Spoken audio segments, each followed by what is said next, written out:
안녕하십니까. 통박사 조병호입니다. 오늘은 헬라 제국의 시작 부분과 관련해서 델로스 동맹과 코린트 동맹을 중심으로 살펴보겠습니다. 우리가 흔히 쓰는 말 가운데 삼세판이라는 말이 있지 않습니까? 가위바위보를 할 때, 즉 결정할 때 이 가위바위보를 하는데요. 그때 한 번으로는 직성이 풀리지 않고 세 판을 거듭해야 끝날 수 있고 그걸 인정할 수 있다라는 측면에서 우리가 이 삼세판이라는 말을 쓰는데요.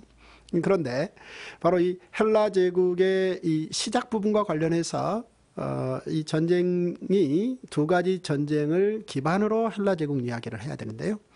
이 3세판이 그 안에 들어 있습니다. 즉 페르시아 전쟁도 3차에 걸쳐서 진행됐고 그 다음 펠로폰네소스 전쟁이 있었습니다. 이 전쟁도 사실은 3차에 걸쳐서 했다는 거죠. 물론 이제 좀 더 가서 살펴보겠습니다만 이후에 가서 보면 이 로마가 카르타고와 전쟁을 하는데 일컬어 포에니 전쟁이라고 말하는데 여기에도 들어가 보면 이제 세 번의 전쟁이 있었다라는 사실이죠. 먼저 우리가 이 헬라 제국과 성경과 관련시켜 보면요. 직접적으로 헬라 제국이 성경과 맞물려서 기록된 이야기는 물론 없습니다. 왜냐하면 구약 성경이 페르시아 제국과 더불어서 끝났고 신약 성경이 로마 제국 속에서 기록되기 시작했기 때문이죠.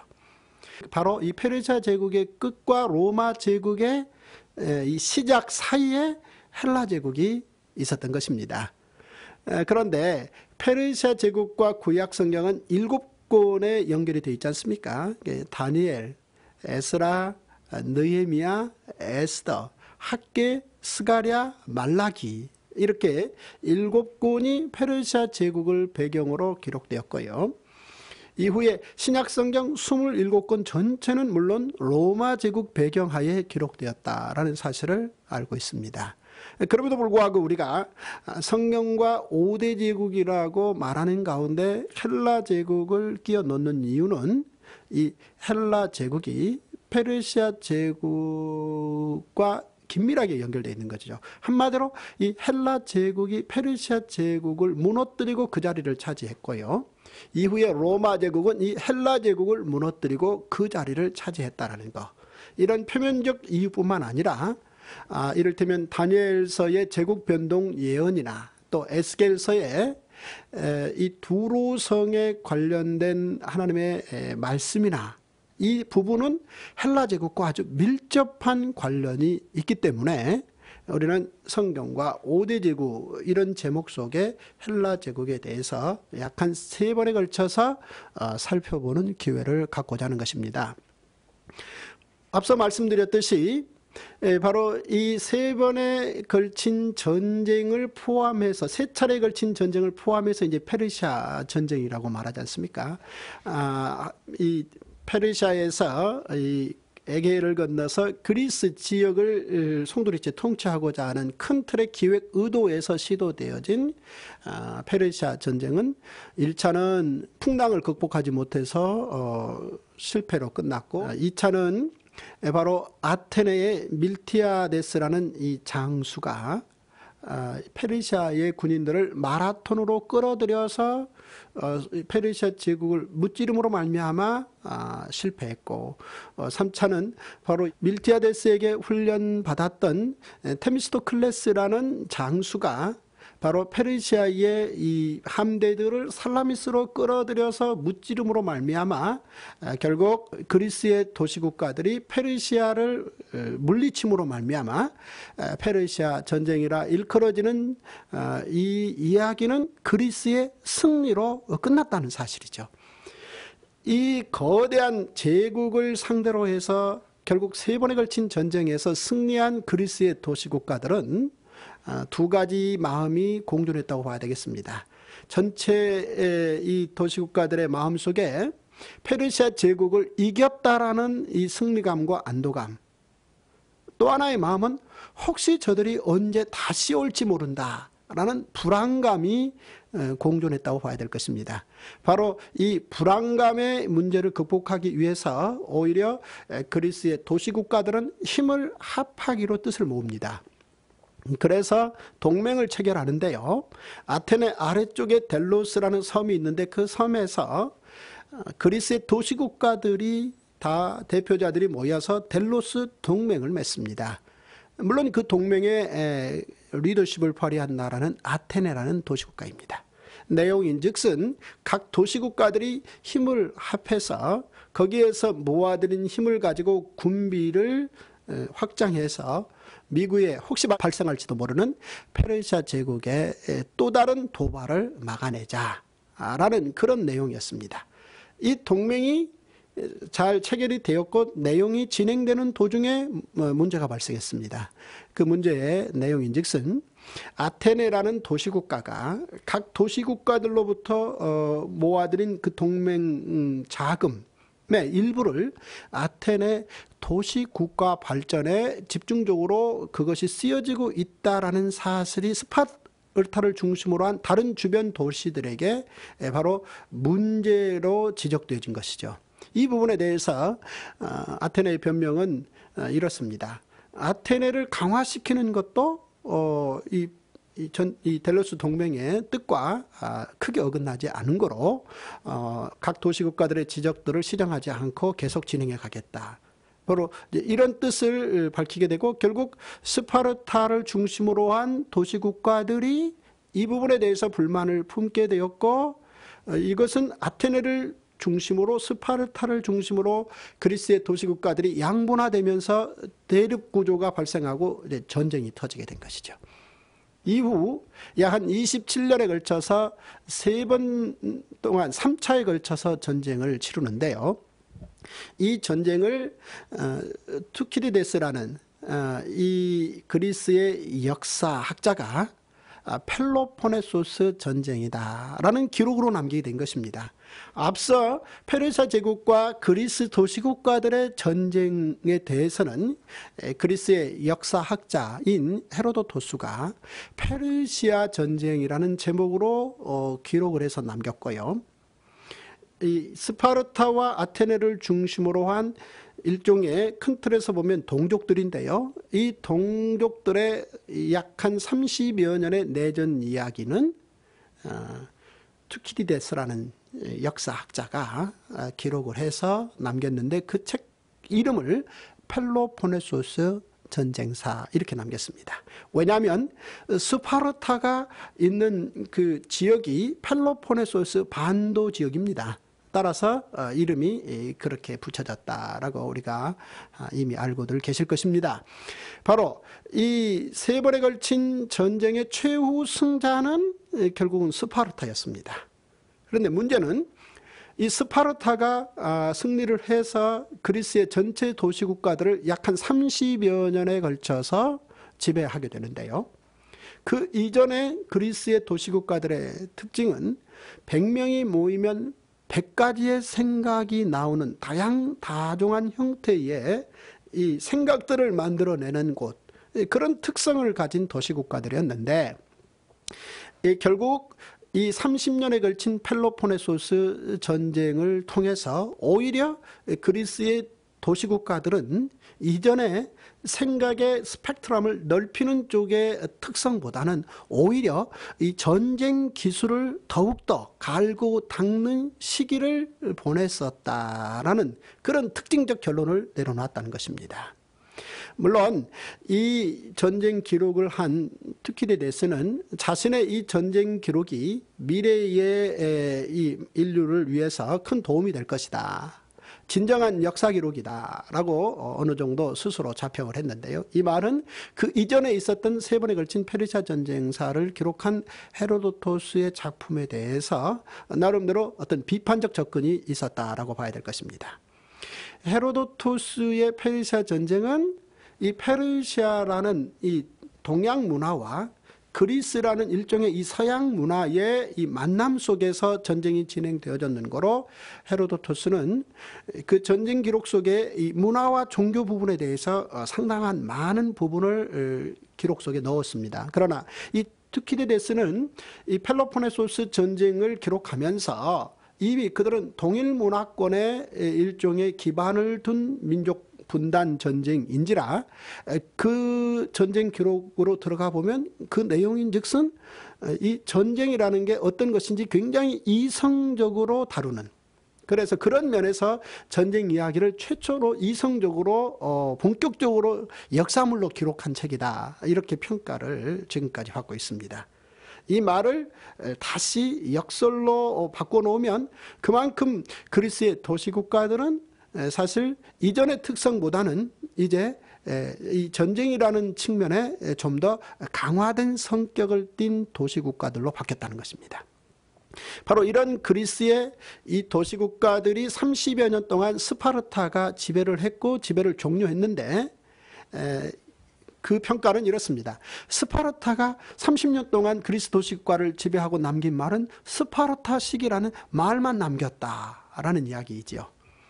물론 그리스의 유명한 철학자인 플라톤이라는 사람의 국가론의 가장 핵심 아이디어를 스파르타가 이전에 제공했다라는 것은 이미 알려진 이야기인데요. 결국 스파르타의 이 철권에 의한 30년 도시국가 통치는 30년 만에 스파르타식이라는 말만 남기고 종료되고, 또 하나의 도시국가였던 테베라는 도시국가가 바로 전체 스파르타의 뒤를 이어 그리스의 도시국가들을 지배하는 형식을 띠고 있었습니다. 바로 이때 그리스의 도시국가들 위에 존재했던 마게도니아라는 나라의 왕자 필리포스 2세가 테베라는 도시국가의 인질로서 15살 때 그곳에 가서 생활을 하게 됩니다. 그런데 이 테베라는 도시국가도 결국은 스파르타가 무너지듯이 무너져가는 어떤 그런 형식을 띠고 있을 때, 바로 이 테베에서 인질 생활을 했던 필리포스 2세가 자기 나라로 돌아가서 거기에서 왕이 됩니다. 결국 마게도니아의 왕이 된 필리포스 2세는 오히려 그리스의 도시국가인 테베에서 오히려 포로 유학하면서 배웠던 여러 생각들, 이를테면은 그들이 발전시킨 이 그리스의 이 도시국가들의 이 군사력, 예를 들어서 그들은 이 큰 이 보병들이 사용할 수 있는, 그리스 도시국가들이 이제 주로 산악과 해변 지역이기 때문에 기병보다는 일종의 이제 보병 전술이 많이 발달이 되어 있는데요. 그런 법들을 배워서 오히려 마게도니아에 돌아가서 긴 장창으로 상대를 제압하는 장창 밀집대형 같은 아주 월등한 이 군사 훈련 매뉴얼을 이 필리포스 2세는 개발하게 되고, 그 실력을 가지고 오히려 그리스의 모든 도시국가들을 다 점령하는, 그래서 오랫동안 이전 역사에서 보면 그리스의 도시국가들이 마게도니아 지역에 대해서 야만인들, 바르바로인들이라고 그들을 낮춰 취급했는데, 그런 그리스의 도시국가들이 오히려 마게도니아의 지배를 받게 되는, 따라서 전체 그리스의 도시국가들을 다 점령해서 지배하게 된 필리포스 2세는 그리스의 도시국가들의 이 대표자들을 코린트, 성경에서는 이제 고린도라고 말합니다. 그 코린트에 다 회합을 소집해서 거기에서 동맹을 맺습니다. 공식적으로 필리포스 2세의 지배를 받는다는 것과, 또 하나 오히려 그리스의 도시국가들이 이전에 많이 다툼과 분쟁이 있었지 않습니까? 이런 부분들에 대해서 그만 이제 분쟁을 종식시킨다는 것. 더 나아가서 그리스의 도시국가들, 그리스 도시국가들이 이 페르시아의 침략을 받은 적이 있는데, 이 부분과 관련해서 어떤 형식으로든 페르시아를 응징해야 된다. 따라서 그런 총체적인 책임을 필리포스 2세인 자신이 지게 되는 것이며, 자신이 전체에 오히려 페르시아를 응징하게 되는 이 군대의 총사령관이 된다라는 합의까지 이끌어내게 됩니다. 따라서 이제 드디어 이 코린트 협약을 통해서 기본적으로 이 마게도니아와 그리스의 도시국가들은 하나로 묶여지게 되고, 하나로 묶여진 이 헬라 제국의 기반이 페르시아 제국과 전쟁의 명분을 이미 성립시켰다라고 봐야 될 것입니다. 그런데 바로 이 필리포스 2세가 암살당합니다. 이 고대의 정치 변동 속에서는 지도자를 바꾸는 방법이 쿠데타와 암살 외에 다른 방법은 없습니다. 그런데 그 당시 바로 이런 지도자 바꾸는 법칙에 의해서 알렉산더가 오히려 아버지의 뒤를 이어서 왕이 되게 되는 것입니다. 이 필리포스 2세가 어떻게 암살되었는가라는 이야기는 아직도 그 부분에 대해서 의견이 분분하고 또 많은 이야기거리로 남아있죠. 어쨌든 필리포스 2세의 뒤를 이어서 왕이 된 알렉산더는 나이 20살에 왕이 됩니다. 바로 20살에 왕이 되자 이런 상황에 대해서 그리스의 도시국가들이 못마땅하게 생각합니다. 특히나 이 아테네의 도시국가의 웅병가 중에 데모스테네스라는 사람이 있는데, 이 사람은 오랜 기간 동안 알렉산더의 아버지인 필리포스 2세와 숙적 관계에 있었습니다. 그런데 이 필리포스 2세가 암살당하자 이 데모스테네스가 아테네의 시민들에게는 물론이요, 그리스 전체 도시국가에게 어떤 식의 웅변적 설득을 하는 거니, 알렉산더가 멍청한 어린아이고 그가 왕이 됐다는 것입니다. 한마디로 그들의 이 도시국가들은 알렉산더의 지배를 더 이상 받을 수 없다는 것입니다.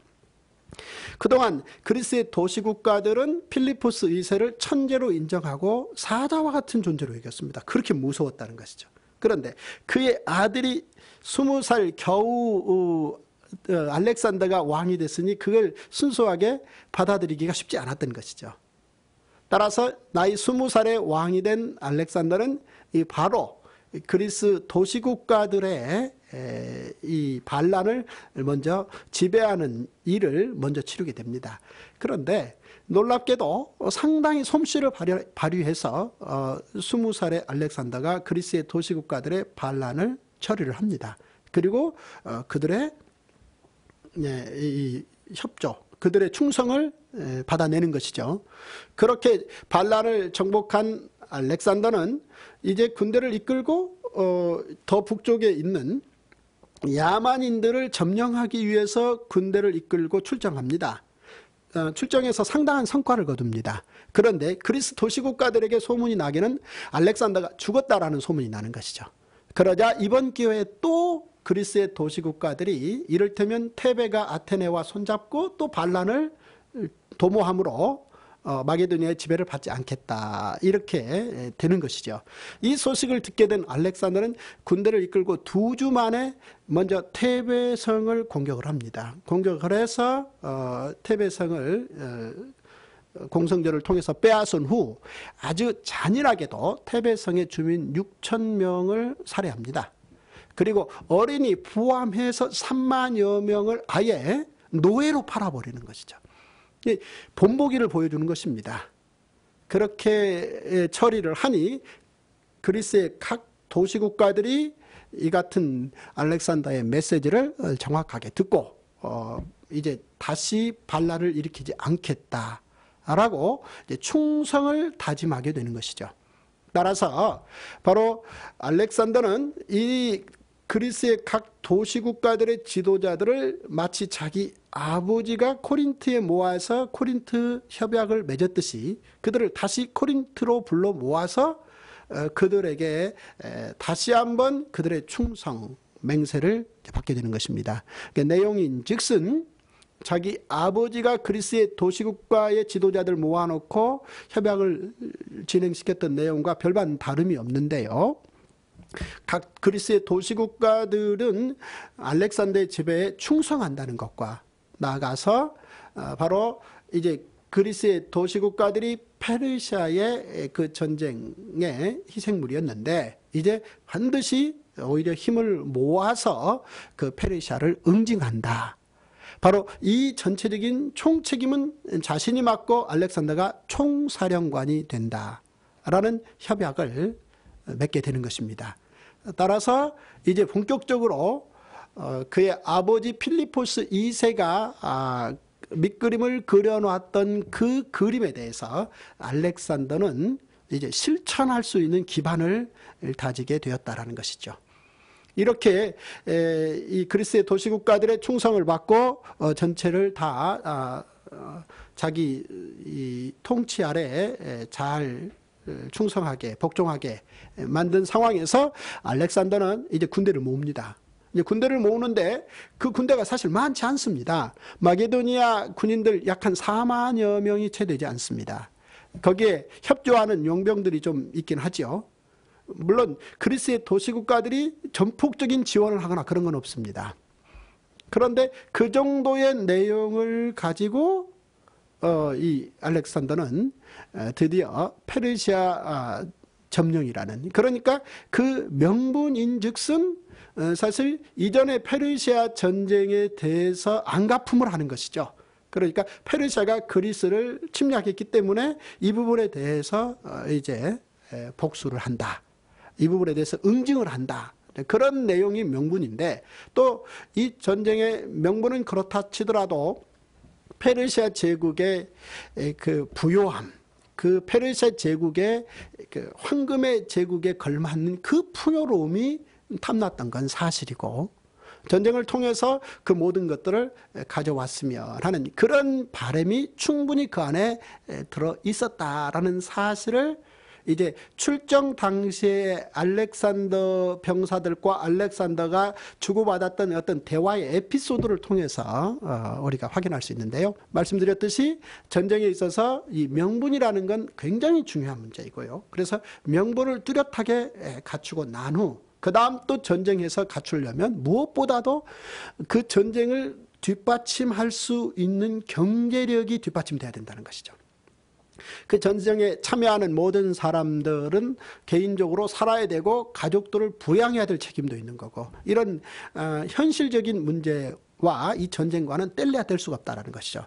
따라서 알렉산더는 이 전쟁을 시작함에 있어서 자기 병사들에게 어떤 형식으로든 그들에게 이 전쟁에 참여함으로 개개인적으로 돌아갈 수 있는 혜택이 무엇인지 보여주고 또 이를테면 채워줘야 될 그럴 이유가 있었다는 것이죠. 그 당시 전쟁은 이 참여할 때 얼마만큼의 이를테면 이미 이 비용을 받고 참여하는 경우가 많다는 것이죠.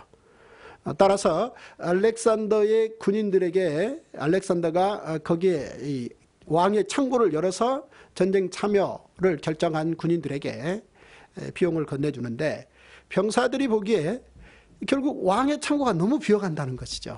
그러니 내심 그런 부분이 은근히 걱정이 되었던 어느 한 병사가 알렉산더 왕에게, 왕이시여 우리에게 이 모든 것을 다 건네시면 왕은 결국은 텅 비지 않습니까? 라고 말을 했다죠. 그러자 알렉산더가 응수하기를 이 모든 것들을 너희에게 지금 가진 걸 다 건네도 페르시아에 가서 전쟁에서 승리하게 되면 지금 소유한 것에 상상을 초월할 만큼의 비교할 수 없는 많은 분량을 재물을 소유하게 될 터인데 이것이 무슨 큰 문제가 되겠느냐라고 말했다고 합니다. 그러자 그 병사가, 눈치 빠른 어느 한 병사가 여기에서 얼마를 받고 끝내느니 우리도 오히려 페르시아에 가서 더 많은 것을 얻을 수 있도록 오히려 이것을 왕께 돌려주겠다 라는 말이 있었다지요. 이것이 얼마만큼 뭐 정확한 사실 기록인지는 차지하고라도 결국 이 이야기가 전해져 내려온다라는 자체가 이 전쟁과 경제가 어떻게 맞물려 있는 것인가. 전쟁에 있어서 이를테면 페르시아 제국의 이 그리스 침략에 대한 응징성이 이 전쟁이 그렇게 중요한 목표였다 손 치더라도, 그러나 이제 그 내부 안으로 들어가 보면 사실상 명분은 명분이지만 현실적으로 전쟁에서 이김으로 말미암아 물질을 소유할 수 있고 그것의 확실한 소유 방식인지를 보여주는 대목이다라는 사실도 한번 기억할 필요가 있다는 것이죠. 드디어 이렇게 합의가 되어진 알렉산더는 군인들을 이끌고 에게해를 건너서 페르시아 땅을 밟게 되는 것이죠. 그 이후로부터 그는 약 한 9년에 걸쳐서 놀랍게도 페르시아 제국 전체를 소유하게 됩니다. 이 폴 존슨이라는 아주 훌륭한 이 역사 기록자가 있는데요. 이분의 평가에 따르면 알렉산더가 페르시아 제국을 썩은 달걀을 깨버리듯이 깨버렸다라는 얘기죠. 근데 놀랍게도 알렉산더는 불과 20대에 그 일을 감당했다는 것입니다. 이미 말씀드렸듯이 아테네의 웅변과 데모스테네스가 알렉산더를 멍청한 어린이라고까지 말을 했지 않습니까? 경험 많고 이를테면 민족과 국가를 이끌어본 아주 월등한 경험을 가진 또 지식을 가진 어른들 입장에서는 20살의 아이가 뭐를 할 수 있을까라는 측면에서 사실은 얕잡아 보이기 마련이겠죠. 하지만 알렉산더의 경우는 일단 천재 아버지를 두었다는 것이죠. 즉 군사 천재 아버지를 두었다는 것이죠. 역사에 보면 제가 이 강의의 이 초반에 말씀드린 적이 있습니다만 이 군사 천재의 아버지를 둔 두 아들이 있다는 것이죠. 한 사람은 솔로몬이고 한 사람은 알렉산더라는 겁니다. 다시 말해서 이 다윗과 필리포스 2세는 역사 속에서 군사 천재라는 평가를 받고 있었습니다. 다윗이 어느 정도 군사 천재였는지는 뭐 지금 우리가 세계 일반인들이 다 아는 이야기 아니겠습니까? 이 다윗이 골리앗과 싸운다라는 것은 싸워서 이긴다라는 것은 조건상 불가능합니다. 그런데 그 불가능한 싸움을 사실은 아주 돌발적 아이디어 그리고 상상할 수 없는 그 용기를 가지고 물론 성경에서는 이제 믿음이고 하나님의 영광이 들어있지만 가지고 그 골리앗을 무너뜨려서 이겼다는 거지 않습니까? 따라서 3000년이 지난 지금도 이 승부세계에서 어떤 이야기가 오갈 때 다윗과 골리앗 이야기가 빼놓을 수 없는 이야기지 않습니까? 이제 그만큼 다윗은 적어도 전쟁의 천재라는 거죠. 싸움의 천재라는 겁니다. 곰과 싸워서 이기고 사자와 싸워서 이기고 얼마나 많은 싸움에서 이겼는지 한마디로 군사 천재였다. 이후에 다윗이 세월이 많이 지난 후 왕이 되고 그는 예루살렘에 성전을 건축하고 싶은 놀라운 소망을 갖게 되었고 하나님 앞에 그 소망을 아뢰는 일이 있지 않습니까? 그랬을 때 우리 하나님께서 다윗 너는 안 돼. 너의 아들이 좋을 거야 라고 말씀하셨는데 그 안 된다는 이유 중에 하나를 하나님께서 말씀하셨는데 여러 가지 이유가 있으시겠습니다만 이제 명료하게 하나님께서 한 말씀하신 것은 너는 전쟁 중에 피를 많이 흘렸기 때문에 사실은 그 일을 감당하기에 적합하지 않다라는 이야기를 했다는 것이죠. 다시 말해서 워낙 다윗이 군사 천재로서 용맹을 국가 내부에서는 물론이고 국외적으로도 놀라운 명성을 가지고 있었는지라 그런 다윗이 어떤 건물을 짓는다고 했을 때 주변에 많은 나라의 왕들이 자발적으로 그 건물의 어떤 지어지는 본래적 목적의 충실성을 가지고 거기에 기여하기보다는 힘세고 무서운 아주 싸움에 능한 이 천재적인 군사의 왕이 건축을 하니까 잘 보이기 위해서 거기에 많은 굴복성 어떤 조공을 바칠 가능성이 있는지라 그렇게 만들어질 성전은 아니라는 것이죠. 이제 그만큼 그 이야기를 이제 다른 각도에서 보면 다윗은 군사 천재였다는 것입니다. 그런 군사 천재의 아들 솔로몬이 나이 20살의 왕이 됐다는 거죠. 나이 20살의 왕이 되어서 오히려 20대 7년 동안 세계 역사에 남을 만한 일을 했다는 것이죠. 즉 성전을 건축했다는 것이죠. 성전이라는 이 건물은 지금 남아있지는 않습니다만은 그렇게 큰 건물이 아닙니다.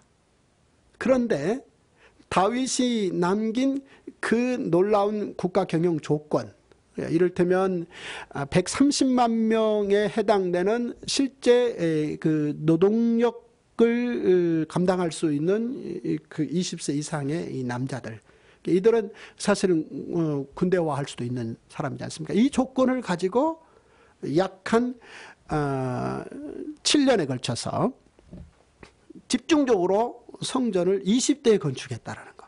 그런데 이후 세월이 많이 지나고 다윗과 같은 정도의 명성은 아니지만 그래도 군사천재로 놀라운 명성을 남긴, 사실 그리스의 도시국가들을 점령했다. 스파르타를 이겼다. 스파르타 얼마나 그 강한 남성의 그 상징적인 나라입니까? 스파르타가 이를테면 이 아테네와 싸움에서 이기고 난 후 보면 그들이 20만 명 정도의 노예에게 농사를 짓게 하고 스파르타의 남자들은 매일 눈이 벌어지면 해가 떨어질 때까지 이 전쟁 연습에 몰두했다고 합니다. 이제 그만큼 이제 이 스파르타의 그 강한 그 힘, 이것은 상징적인데요. 그런 스파르타가 있는 도시국가 아테네 하면은 얼마나 놀랍습니까? 사실은 그들의 이 사상이라는 게 지금도 얼마만큼의 그 흔적들이 고스란히 남아있을 만큼 대단하지 않습니까? 그런 도시국가들을 오히려 필리포스 2세가 포로로 끌려 청소년기에 끌려왔다가 거기에서 배우고 익혀서 그것을 더 발전시켜서 그런 도시국가들을 그 오랜 시간에 야만인들이라는 취급을 받던 시기를 넘어서서 점령했다라는 것은 필리포스 2세가 진정한 군사 천재로 그들 사이에서 평가받는 건 그럴만하다라는 생각을 해볼 수 있지 않겠습니까? 그런데 바로 그 아들로 알렉산더가 나이 20살에 왕이 됐다는 것이죠. 그런데 이 다윗이 솔로몬에게 준 이 국가 경영의 이 권력의 목적성, 즉 통치의 목적성이죠. 이것과 그다음 우리가 이 두 번에 걸친 이 코린트 동맹을 통해서 이미 확인해 봤습니다만, 이 필리포스 2세의 이 제국 통치 목표를 물려받은 알렉산더는 드디어 20대에 불과 30도 되기 전에 그 거대한 제국 페르시아 전체를 다 가지게 됐다라는 것. 물론 다음 시간에 좀 더 살펴보겠습니다만은 이수스 전투, 가우가멜라 전투 이런 전투들을 통해서 끊임없이 이 공격의 공성전을 성공해서 결국은 20대의 페르시아 제국을 포함한 헬라 제국, 이것은 다시 말하면 이 일컬어 우리가 서양이라 일컬어지는 이 그리스 마게도니아 지역과 페르시아 제국 전체와 그 다음 더 나아가서 인도 인근까지 점령을 하게 되는, 말 그대로 동서제국을 하나로 최초로 묶어내는 그런 역할을 20대에 감당했다라는 사실인 것이죠. 이 알렉산더의 20대와 솔로몬의 20대에 대해서 우리는 이제 그들의 아버지, 그리고 이를테면 이제 이 국가 경영, 이제 이런 부분과 관련해서 살펴봤습니다. 헬라 제국이 페르시아 제국을 어떤 형식으로든 이어받았고, 그리고 결국은 로마 제국에 연결해서 로마 제국에 막대한 영향을 미쳤다. 그래서 결국은 이 로마를 말할 때 그리스 라틴 문명이라고까지 말을 합니다. 이것이 이제 신약 성경의 기록과 아주 상당한 밀접성을 가지고 있기 때문에 이제 우리가 이렇게 헬라 제국을 살펴보는데요. 이 그리스라는 도시국가, 그러니까 이들이 도시국가 형태를 띠고 상당히 오랜 시간 존재를 했는데요. 이 그리스라는 도시국가는 이 페르시아와 전쟁에서 이기고 델로스 동맹을 맺었다고 말씀드렸지 않습니까? 그런데 이 그리스라는 도시국가가 그 거대한 페르시아 제국은 이겨놓고 오히려 오랫동안 그들이 스스로 낮춰보고 무시했던 마게도니아라는 야만 국가에게는 져서 이 코린트 동맹을 맺게 되었다.